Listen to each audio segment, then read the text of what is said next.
and is the founder of the Effing Foundation, a nonprofit focused on sex and sexuality. And I'd like to introduce Kit Stubbs. Thank you. Yay, thank you. All right, well, thank you everybody so much for coming out on bright in the morning on a Sunday at noon. I appreciate it. So yay, welcome to, I'm very grateful. This is my third Hope Talk. So this is the Sex Geek Returns, Hacking and Human Sexuality AMA, Ask Me Anything. So I'm Kit. Let's see. So we're gonna kind of go. We're gonna get started without the slides, and we'll kind of see how it goes, right? After the talk, the slides and other resources I'll try to put up. Those will be on my personal blog at toymakerproject.com. So a little bit about me. We can talk more about this later if you like. My name is Kit. I am my gender is non-binary. I am queer, more specifically pansexual, and my pronouns are they, them, theirs. I do actually have a PhD in robotics from Carnegie Mellon. Yay, shout out to my Carnegie Mellon friends who are here. This is not exactly what I thought I would be doing with my PhD when I got it. But I'm extremely thankful to have been able to move into a space that I think is really important and fun. I like to start with a privilege check, just acknowledging that I have a lot of privilege in being able to be here and speak with you, right? I'm white, I'm fairly well off, I have an advanced degree. We're sitting on stolen indigenous land. I want to recognize that. But yeah, so just want to acknowledge that. And again, thank you all for taking the time to come out. So, as you may have noticed in the program, all right, this is actually so long I have to read off my slide. So, hi, I'm a queer, non-binary, disabled trans femme, originally from Missouri, who makes their own geeky sex toys and runs a sex-positive nonprofit. Ask me anything. Whoa, that's a lot, right? Okay, all right. So I wanted to try and offer the full sort of breadth of my experience, and really, so before we get into start unpacking some of all that and some of the things we could talk about, I want to say, so what I'm trying to do is hold space for us to talk about sex, because unfortunately, in this country and in many places, we don't have opportunities just to kind of have ordinary conversations about sex and sort of people's experiences and answer questions. We don't have that. And so I'm grateful to Hope for providing me the opportunity to sort of have this space with you all to have this kind of conversation. The trick is we're gonna try to have this conversation without sexualizing me. And so it's really important that we kind of take a minute to talk about what that means so that we can kind of have this respectful and interesting conversation, right? So what I mean by sexualizing me is basically, or sexualizing someone, shout out to Captain Awkward, folks who, so this is basically sharing your pants feelings without consent from the person you're sharing them with. Pants feelings, many of us have them, not everybody, that's okay. But they're kind of a private and intimate thing. And, maybe we're gonna get slides now, that'd be super cool. Maybe not. All right, so the thing about pants feelings, right? So if I'm at a con like this and I'm giving a talk about sex or sex tech, which I do, and you come up to me after the talk and you're like, great talk. Cool, awesome, thank you, I appreciate that. That's totally fine. If you come up to me after the talk, things are happening, and you say, oh, you're hot. That's pants feelings. That's rogue pants feelings. I didn't want to hear about that. We're not in that kind of relationship. That requires a level of intimacy and consent. So just no, that's not great. And in fact, it doesn't really matter if I'm standing up. Oh, hey, it's my slides. All right, so here's scumbag Steptagon, who has approached me. I was like, oh, you're hot. Oh God, that's pants feelings. No. And in fact, it would still be just as awful if I were just out in the grocery store. It doesn't even matter that I'm talking about sex. If I were just out in the grocery store and Septagon comes up and is like, you're hot. I'm like, oh God, no, that's pants feelings. I did not consent to this. This is kind of gross. And it doesn't matter where it is, right? This is a level of intimacy with you and your pants feelings that I have not consented to, right? I am not an object here for your sexual pleasure, right? I'm a human being. I have just as much right. Yeah, thanks for the people. I hear the snaps. Thank you. Yeah, actually, I'm not an object, right?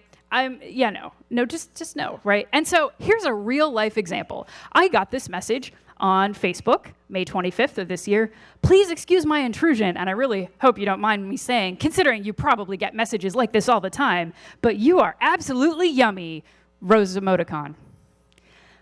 Actually, no, I don't get messages like this all the time because most people realize that sharing your pants feelings with someone you are not in a relationship with is gross. No, this is pants feelings. No, let's not, please. So here's the thing. The fact that someone talks about sex does not mean they have consented to receive your pants feelings. And in fact, the fact that someone exists or that you may find them attractive does not mean they have consented to receive your pants feelings. Okay. So that's what we're going to do. We're going to hold some space to talk about sex, ideally without sexualizing me or anybody else. Awesome. If you are also interested in sort of boundaries and the hacker community, go back and watch Gus's fabulous talk from yesterday, The Problem with the Hacker Mystique. So here, I 110% agree with everything Gus said in her talk. It was great. So if you're sort of interested in these issues around sort of boundaries and consent and sex and how we talk about it, please go back and check out Gus's talk because it was fabulous. All right, now, so let's dig into this a little bit so you can kind of hear about some of the things that I am happy to be asked about, right? I'm queer. What we can talk about what that means. It's, for me, more, it's the sexual orientation of, in my case, like, I'm potentially attracted to other adult humans. Like, that's all I can say, right? Non-binary is like, so if gender is a system in which there are two options and it's like radio buttons and you only get to pick one, my gender is fudge that shit. Like, no, that's my gender. So I identify as trans because my gender now is not the same gender I was assigned at birth, and I'm a femme because I'm a femme. I don't know. My style often involves cute, traditionally feminine things, and I love that.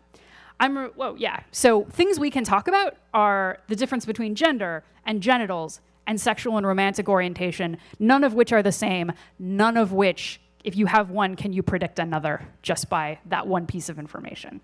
And really, technically, some folks are agender, don't do gender. You may be asexual, aromantic. Those are all things we can totally talk about if folks are interested. I'm disabled. In particular, I am disabled due to chronic illness. I have fibromyalgia syndrome, which is basically a condition that means I experience chronic pain and fatigue, and I started having symptoms in 2004 in grad school. So how to navigate sex with someone with a chronic illness. It's a whole other thing. It's a different way of thinking about sex. I also have mental illness. I have generalized anxiety disorder. I have had partners who have had mental illness, so like that's something I can talk about. I'm originally from Missouri, from a very conservative and religious family. Most of my family are Missouri Synod Lutherans. So they're not like the most conservative Lutherans, but they're like right up there. And so the impact that had on my sexuality and what it was like growing up are things I'm happy to talk about. I make my own geeky sex toys. I've done some body casting. That is a clay copy of my friend Jimmy's penis on the left. I've done stuff with Sugru, external use only. The bottom is a Barbie scale glass dildo that I made at Artisans Asylum, which was great. This was my first toy, the TARDIS Tickler. This is a copy of my favorite dildo with a tiny TARDIS suspended inside it. You may have seen it on the internet. It's dedicated to gender pioneer Kate Bornstein, who I love so dearly. So the other thing, if we can get the lights down for a sec. The other thing I have made, so I love this. I saw this tweet go by lately from the AV Club. Let's settle it. What's in Pulp Fiction's glowing briefcase? And my dear friend, Alexandra Aaron, the woman who explains things on the internet, she's fabulous, said, ask Fortisys nicely and they'll show you. Well, let's see, right? Glowing briefcase. Can we see the glowing briefcase? What's in the glowing briefcase? It's my cock. This is the hammer. This is an Arduino run dildo. It's basically got a bunch of Adafruit NeoPixels in it, and it's connected to the Arduino I happen to have around my house at the time. This was basically my first real electronics project. I took the intro to Arduino class, and it was like, what am I gonna do? No idea. 2 years later, when you hang out in a makerspace with enough burners, and you see LEDs everywhere, suddenly it's like, oh yeah, LEDs make everything better. Right? They really do. So we can have lights back up now. So that is, we can certainly talk about toy making. I've got various props and stuff, and after the talk, if folks are interested, we'll find a space and I can show some of that. So we can totally talk about toy making. I run a sex-positive nonprofit. I am indeed the founder and executive director of the Effing Foundation for Sex Positivity, EFFING.org. We are, no kidding, a 501c3 nonprofit. Our mission is to reduce sexual shame, to normalize conversations around sex by fostering sex-positive art and education. So since I was last here, we have awarded $40,000 in grants to 8 projects across the United States. Thank you. Thank you to, there are some folks here in the audience who were donors to that campaign. Thank you very much. So I'm happy to talk about those projects and what else we're doing. We're actually just launched our first public open call for projects. So if you go to effing.org/grants, we are interested in hearing about people's sex-positive projects for potential funding. So yay. So the struggle of trying to get this nonprofit off the ground and it taking, 6 years or so, slow and steady. But we got there. So I'm happy to talk about nuts and bolts of that. So this isn't Ask Me Anything. This isn't Ask Me Anything, respectfully. If you are, I understand that these issues can be really complicated and it's like, oh God, am I using the right language? If you're making an effort to be respectful, I will appreciate that and we'll go from there. That's cool. Yeah. So at this point, if you have a question and you are comfortable stepping up to the mic, now is a fine time to do that. If you have a question on a card and you would like to, we can start kind of passing cards back. If I can get a couple of my friends who help distribute the cards, kind of run through. So, and if you just want, if you're not going to use your card, that's fine. You can pass it back. So we'll kind of see how this goes. I'm happy, like I say, we'll kind of alternate between sort of cards, mic. If we get to a lull, then we can have a shouting vote or something for what I'm going to talk about. I'm flexible. So folks will be moving through the crowd if you get ideas on cards. And I think we've got someone at the mic. So go right ahead. So this is a question for you wearing your toy maker hat. Sure. What is the state of the art right now? Are there real advances being made? Because it's kind of an ancient technology that in its core basic shapes haven't really changed for millions of years. So I'm curious what developments are happening, what boundaries are being pushed in advancing that art. Oh, thank you. That's a great question. And before I answer that, just a reminder, this is being streamed live on the internet to everywhere. So if you are not comfortable having your voice on the recording, that's cool. Grab a card, write it down. We'll make sure that you have that opportunity. So thank you. So the question was, what is the latest and greatest in terms of sex toys? Oh man, that is a really interesting question. So, well, I'll tell you what's becoming really popular is sort of internet-connected, Bluetooth-enabled sex toys. And RenderMan, who is here with Internet of Dongs, has been doing a lot of great research displaying the poor, embarrassingly bad security on pretty much all of these devices. So I think we are going to keep seeing more of that. It would sure be nice if toy makers could actually consider people's privacy and security when building these. So if you want to follow sort of where that is going, follow RenderMan and Internet of Dongs. He's doing fabulous work. I've enjoyed visiting with him very much. Let's see. The other thing to watch out for, I know this is not super I don't know of any super top secret amazing wow kind of thing, but I am excited because do you know what's coming up on August 17th? Teledildonics Liberation Day. There is a crappy patent on basically using a computer of any sort to control a sex toy that is expiring finally on August 17th. EFF, EFF has featured it on their stupid patents of the month because, oh my God. So a patent troll, a dude invented it, sold it to a patent troll, patent troll sat on it, and so that's about to go away. So I predict that after Teledildonics Liberation Day, we will hopefully see a plethora of new and interesting ways to connect sex toys to phones, computers, through the internet, whatever. And then RenderMan will tell us that there's no security, and I'll be sad. So that is upcoming. And so I feel like we really have yet to see kind of all the really cool, interesting things that will happen. But thank you. Okay, next up. Hello. Hi. Hi. So my question is more from a sex education standpoint. Sure. So kind of from one mentally ill person to another, I guess. How do you navigate kind of either sex and romantic and committed relationships to whether they're monogamous or polyamorous or, just straight up sexual relationships? How do you navigate that with people who have mental illness and are aware of it, but might not be in positions at a certain point to fully consent? Like, how do you? Yep. Yeah. Okay. Thank you for the question. So that is a big and tough question. I can kind of only speak to part of it, and then I will try to get some resources up. So the things that I can speak to as someone with mental illness and having partners with mental illness is a lot of it is sort of treating yourself and your partner with gentleness. And for me, it has meant sort of redefining sex so that it's not just penis and vagina. That's the only thing that counts. That's the only thing we're interested in. There's got to be an orgasm at the end, hopefully for everybody, if you're going to do that. To giving myself permission and the flexibility to say, like, well, sexy times could be a lot of things. A lot of the things that we consider foreplay, like, they don't really count. Oh God, I hate that. I hate that so much.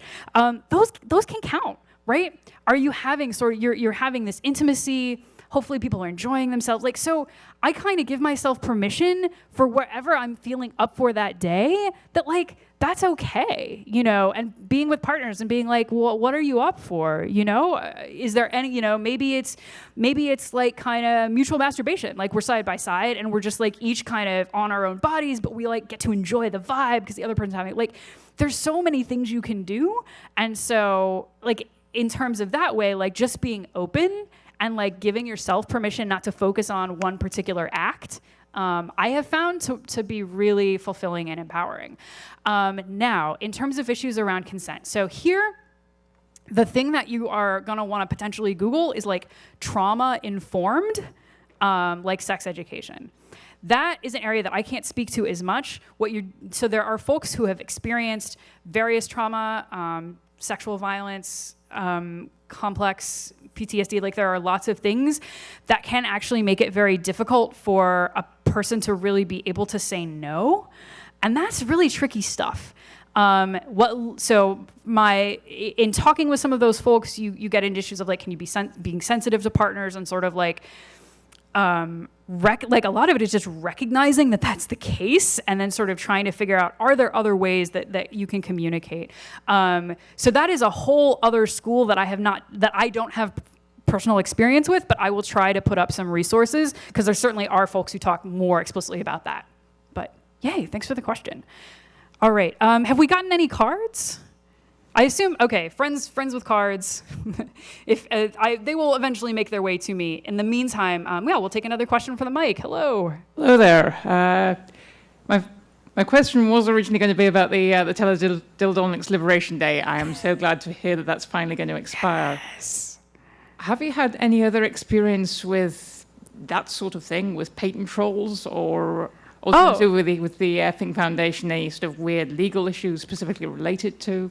Yeah, thank you for asking. So me personally, when I first introduced the hammer, so the hammer is a prototype, so many wires.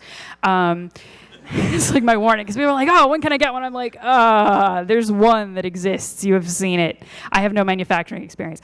But when I first introduced that, and I've tried to be very open about this, that because I have no sculpting skill, this prototype is a copy of an existing toy. And I got basically a cease and desist and some very angry lawyer grams. I was like, oh, stop what you're doing. And it's like, give us all your, like, because I had a list of folks, like, for a while, I collected email addresses of folks who might be interested in getting one. Could I ever get them manufactured? And they're like, you have to give us that list. And it was like, me and my lawyer were like, no.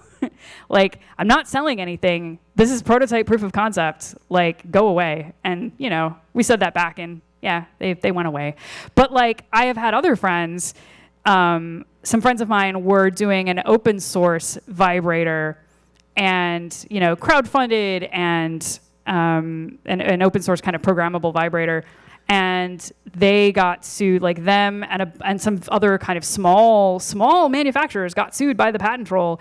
And basically, in the end, they were able to get some help through EFF for some pro bono representation. In the end, they basically had, like, it basically killed their open source sex toy startup. Like, the time and energy and, like, yeah, no, we can't afford to, like, they wanted, you know, so many dollars a toy. And it's like, well, no. So that's been really annoying. In terms of the foundation, one of the reasons why it took me so long to get this going was finding payment processing. Because as soon as you tell people in finance you want to do anything around sex, all they hear is like, oh God, sex, no. No, seriously, like, they're like, what? You know, it's considered high risk. So I am particularly concerned. And so if folks aren't following FOSTA SESTA, you should go watch Maggie Mayhem's talk from This Hope on Friday. And one of the things she talks about is there is now upcoming, so that the thing with FOSTA SESTA is it's basically internet censorship, targeting sex workers, harming sex workers in the guise of preventing human trafficking, and it's bullshit. And we can go into that, like, you can read all about that. It's bullshit. EFF and Woodhull, fortunately, are trying to get an injunction filed to stop it. But now upcoming, so in addition to censorship and websites being shut down, we have there's a bill to stop banking services to human traffickers, and, like, that has the potential to screw organizations, not just sex workers. Who would you like them to get out of sex work? You know, being able to say, have banking services and establish a credit score if they wanted to leave, boy, that would sure be helpful, wouldn't it? But organizations like mine that focus around sexuality, now I have to worry, is that going to come from my organization? Because it took me so long to get payment processing, and now it's like, great, this bill is coming up. So yeah, that's some of the bullshit that we've had to deal with. Not fun. All right, we may have a question from the crowd. Cool. All right. Okay. All right, this is kind of a long question, but that's all right. We will take it piece by piece. When someone like yourself appears to be a female, quote unquote, how does one know how to correctly refer to another person, he, she, etc.? Would you asking every person what they prefer, even a salesman or store associate? Wouldn't that be a little overwhelming to think you had to do that with every person you met?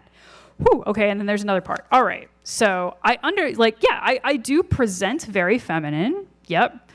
So here's the thing, right? Every person has a name, and if you're interested in, like, establishing a relationship or even interacting politely with that person, like, that's kind of a thing you at least acknowledge, try to use, you maybe try to remember. It's kind of imperfect, but you try, right? Pronouns are actually a lot like that, right? Everybody has pronouns that they use. And so if you want to, if you want to, like, you're meeting a new person, often you can lead with your own pronouns to, like, let people know you're hip to that. And then if they're comfortable, they'll tell you back. Many of us, like, if you politely ask, what are your pronouns? We're like, oh yeah, they, them, or he, she, he, his, or whatever. And, like, that's fine. Usually, so if we're talking about salesmen or store associates, whatever, if I need to refer to them, often I can just, if I can, and I'm not perfect about this either, but I strive to use gender neutral language. Like, oh yeah, that person over there with, like, the long blonde hair, they helped get my order, whatever. Like, oh yeah, I think our server is the server over there, with the long yellow skirt, like, whatever. Okay. Like, so if you tend to default to gender neutral language, you don't really have to stress out about asking each and every person their pronouns. It's more of a thing, like, if you're, like, getting to know a colleague or a potential friend, like, that can be a nice thing. And am I offended when a stranger calls me she? I notice. Offended. It's kind of like, I'm a little sad. How can we not be offensive, but also not ask every person we ever meet? So yeah, no, you don't have to ask every person you ever meet. It's more important if this is like someone you may be, again, kind of establishing a relationship. You're meeting a friend at meeting someone at a party or whatever, like sales clerks and associates and whatever, just, use your gender neutral language. So yeah, am I offended? No. Depending on my level of energy, I will try to correct the person. Do I try to correct every salesperson and store clerk and whatever? No, because that's freaking exhausting to try and explain, okay, so gender is this construct and it's really this whole space. It's not just 2 points. Like, I don't have the time and energy to like sit down with literally every person and like have that conversation. So what's cool is when other people start to educate themselves about how gender works and are sort of aware that like, gender neutral language, so handy. Like that can totally be a thing you use to just be aware. Hey, if you're introducing yourself to someone new with your name, maybe add in your pronouns. Like, hey, I'm Jim. I use he, him. Cool. And if someone explicitly tells you their pronouns, you do your best to use them. I will say, if you mess up, honestly, the best thing to do is just correct yourself and keep going. So if I'm sitting at a table and someone looks over and it says, oh yeah, referring to me, yeah, she makes sex toys, I'd be like, they. Honestly, you don't have to make a big deal. Just be like, oh, sorry. Yeah, they make sex toys. Awesome. That's so great. I don't need a profound apology. Like, that's also exhausting. Just like, oh, acknowledge and correct and like move on. And that's cool. So yeah, like, no, you don't, just be aware. Just be aware when pronoun, like when you have established someone's pronouns, use them, or their name, use it, awesome. And if not, maybe you can use some gender neutral language. Like, cool. So I appreciate that you're thinking about this. But yeah, I mean, honestly, like the burden of having to exist in in a world that is trans antagonistic, where people don't really think you exist, that's a lot of a burden. Like, and I feel like cisgender folks can like, at least, be aware, try to use gender neutral language, respect names and pronouns. I feel like that's not asking too much for trans people to be able to exist and survive. Thank you. So thank you for the question and starting to engage with these things.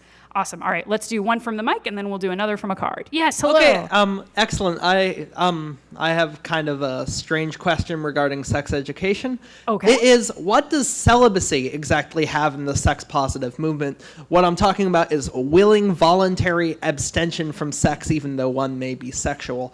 I'm not talking about like asexuality, which is obviously not a choice. I'm talking about like celibacy as a choice. So for me and my sex positivity, I'm like, that's awesome. To me, sex positivity is you get to establish whatever relationship to sex that you want. So that's great. I'm like, yeah. So I mean, I have friends who are ace and who are sex positive. So it's like, yeah, I'm not gonna say, yeah, everybody needs to have more sex. Some people will say that, like, more sex for everybody. And I'm like, no, consenting, like pleasure-based, like well-communicated sex for the folks who want that and their partners. So yeah, like you can absolutely be sex positive and be celibate. You can be asexual. You can be like, yeah, it's just what we're trying to do is respect people's ownership of their own bodies. And that, and so that can be a lot of things. And that's cool. Great question. Thank you so much. All right, I'm going to take one from a card and then we'll get you at the mic. Okay. Oh, this is a good question. I may not be able to answer, but I'll try. So in terms of disability, there has not been a lot of medical research around vulvular vestibulitis and pain pleasure for folks with vulvas. Are there advancements in the sex toy industry that take things like this into consideration? Oh, that is a really great question. So vulvular vestibulitis is an issue, and I was diagnosed with this at one point for like sort of experiencing a lot of pain sort of around the vulva. So that can make intercourse painful. No fun if you're into like penetrative intercourse, that sucks. Yeah. So unfortunately, I am not aware of anything in the industry right now that explicitly takes that into consideration. But like, free idea. Like, yeah, no, we absolutely need more research around particularly folks with vulvas, and because that's been so neglected for such a long time. Thanks, patriarchy. So yeah, I will keep an eye out for that, and if I like, I'll try to post if I can find anything about that. But unfortunately, off the top of my head, I don't know that I do. Good question, thank you. Next at the mic.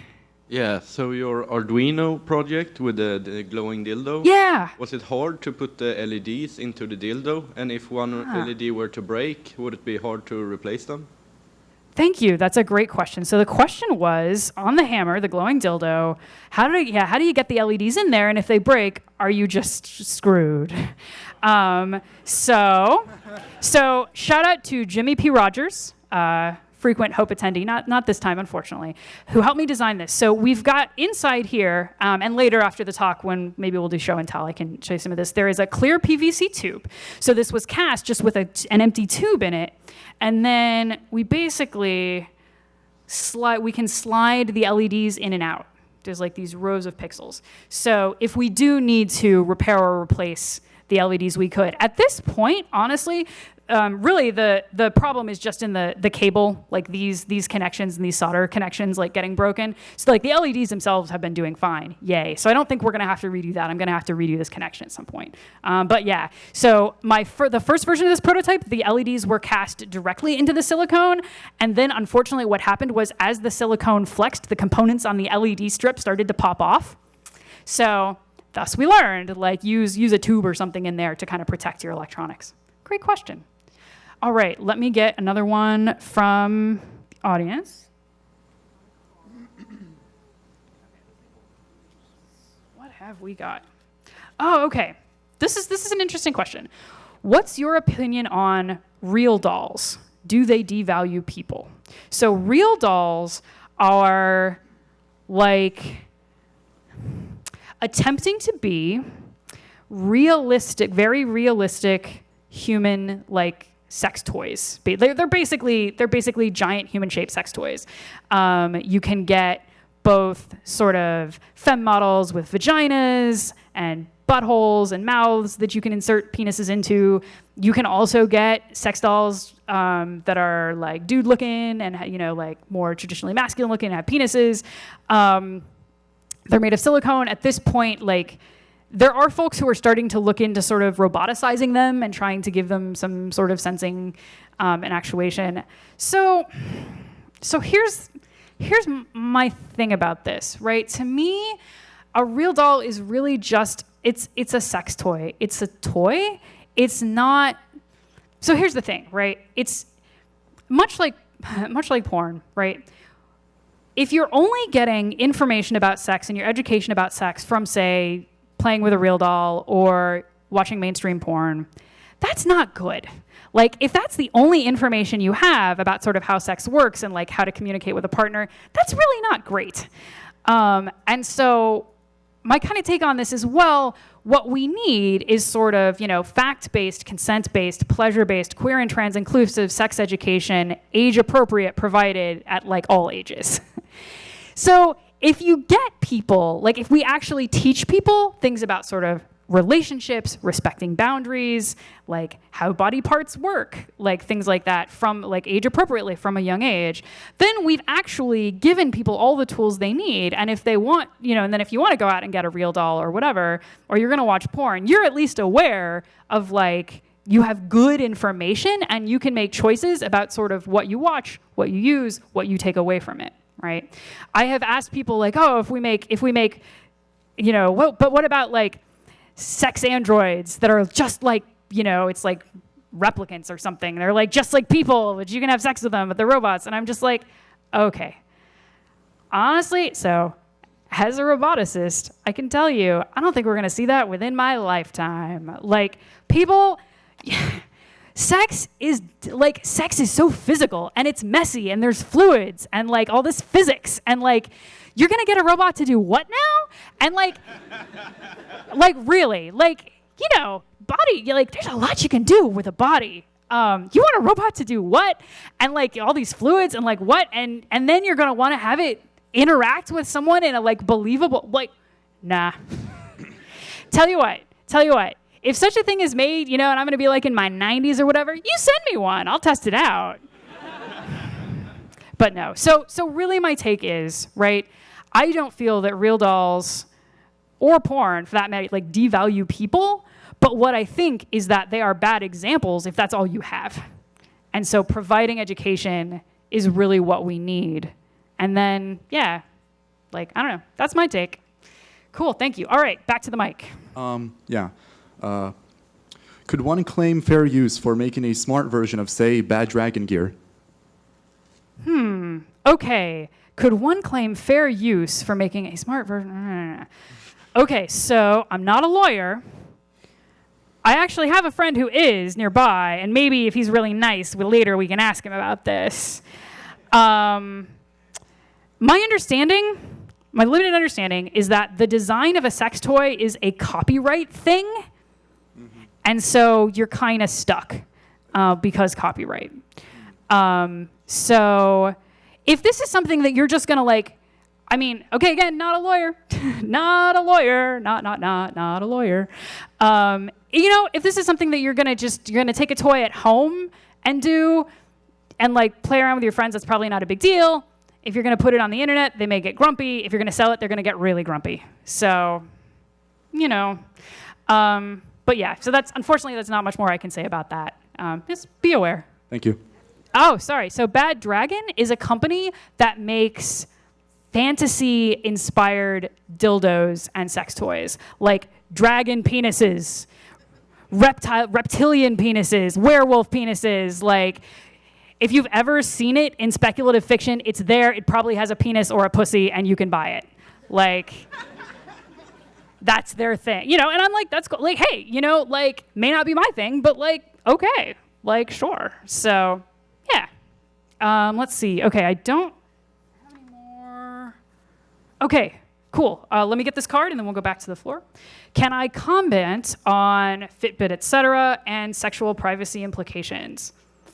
I haven't done a ton of work in this area, so basically, I mean, off the top of my head, right, what I can say is if you have a device and you have consented, you know, for your information to be sent back to a company for whatever, if there are things that can be deduced about your sexual activity and they want to like try doing some crunching and some correlation, like, yeah, it can happen. I'd say Fitbit, I'm not as aware as much of this. So this you're gonna wanna see Renderman's work because he's like looked at, so the WeVibe, there was a big lawsuit over the WeVibe, one of their models, because they basically had copy pasted their privacy policy from their website to their app, which doesn't make sense. So they were like, so yeah, they would have information about like when you turn the vibrator on, like how long you used it for, the internal temperature of the chip inside, like all this stuff. So like, yeah, like it's absolutely an issue. And so especially if you are going to get a net connected toy, like you have to figure out like what actually are they collecting on like what are they like what are you giving them permission to collect? And then, because yeah, it absolutely has sexual privacy implications. Oh, okay. Actually, I don't know how we got to the last slide anyway, but at some point I'll thank people. How are we doing time-wise? I don't know where my phone went. Oh, okay, so we're in there. All right, so real quick, next one from the floor. So as we know, there's some pretty horrible people out there. I'm just curious, as someone who's pretty public on the internet, how much harassment do you get from like the incels and the various other usual suspects? So, well, not nearly as much as many other people I know in this space. Now, folks are going to see this and they're like, oh, Kit's not getting any harassment. Let's go harass Kit. Jerk, like you're going to be a jerk, I guess. But so for like, I get the kind of like random pants feelings messages every so often. There was a gentleman from somewhere in Africa who sent me a whole bunch of dick pics and said, can you please make a dildo shaped like my dick? And so like, I was like, hey, just so you know, like this is not appropriate, you know, and he apologized and like, all right, that's cool.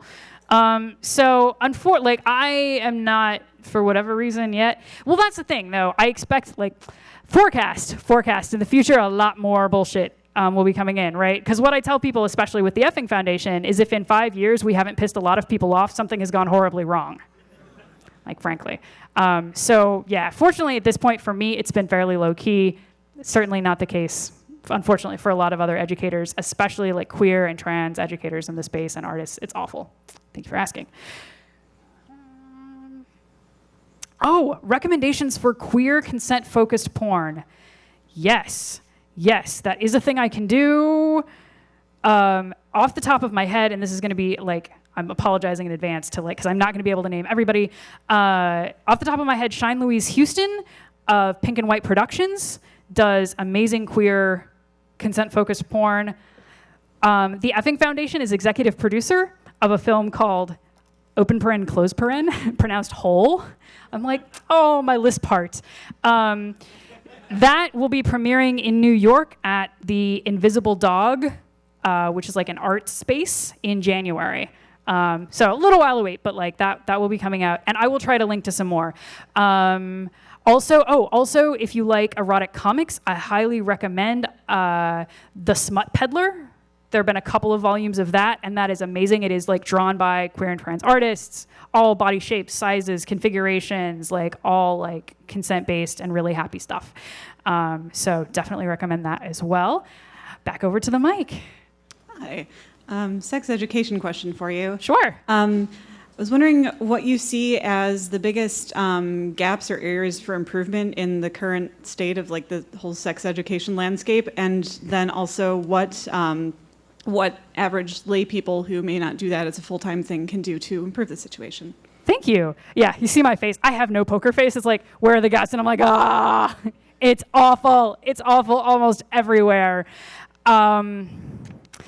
If you're interested in this, there's a film called Sex Ed, the Movie, which is a documentary about the history of sex ed films and kind of sex education in the US. That is kind of depressing, but also kind of funny, and a really great way to kind of get perspective on sort of what we have said about sex over time.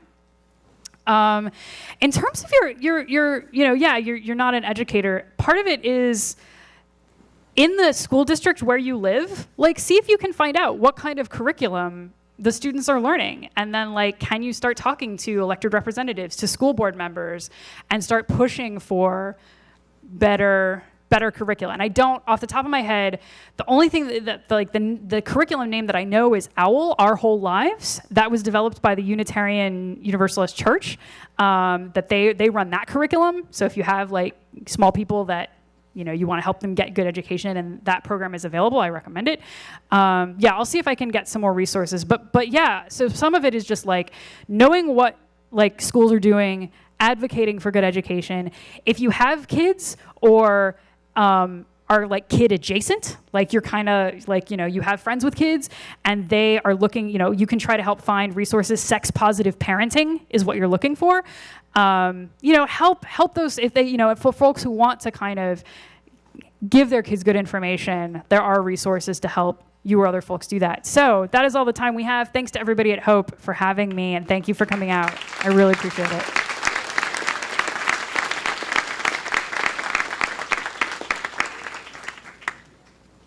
All right, so I'm going to gather all my stuff and head out sort of back in the hallway. So if folks have questions or want to see stuff, we'll find a space. Yeah, people, if you have blank cards, if you can bring them back to the front real quick, that would be a huge help.